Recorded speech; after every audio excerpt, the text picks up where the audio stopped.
This soldier told his commander he had been bitten by a zombie and wished to use his final moments to serve his country. He then pulled out a grenade and started walking toward the enemy base to sacrifice himself. The commander watched him with a telescope. The enemy soldiers started shooting at him, but the soldiers still kept going. Then he collapsed. Seeing this, the commander and his fellow soldiers were devastated. However, the soldier suddenly opened his eyes. He slowly stood up. Now he was completely turned into a zombie. The infected soldier continued to walk towards the enemy base, despite taking multiple shots, but this time it didn't affect him. His comrades began providing cover fire, enabling him to move forward. Just when he reached the gate, a bullet went straight through his head, causing him to fall. At that moment, the grenade also slipped from his hand, causing a massive explosion at the enemy base. His entire team was proud of his sacrifice. However, as the soldiers entered the enemy base, the commander looked back. A large horde of zombies was approaching them. They're quickly running away. The next day they came to a forest. They found a body hanging from a tree. A photographer was interested in it. He took out a photograph and put it on the body,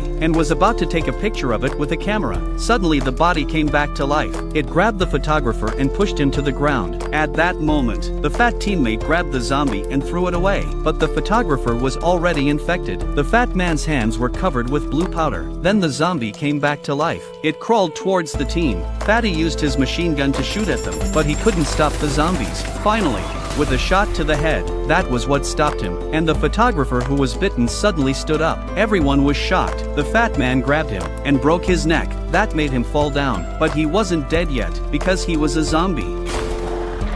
Then they came to the camp, but they found no survivors. There was blue powder on the table. Suddenly a female soldier opened her eyes. She came back to life and sat up. Then all the zombies around them woke up. The man realized that one of them was his father, so he dropped the gun and rushed up to him, but he was immediately jumped on by a walker, and he was torn apart. With more and more walkers around, the team was running out of firepower. They could only escape by boat. Luckily, those zombies couldn't swim. They gave up the chase. So here's the question: what would you do if you ran into a walker?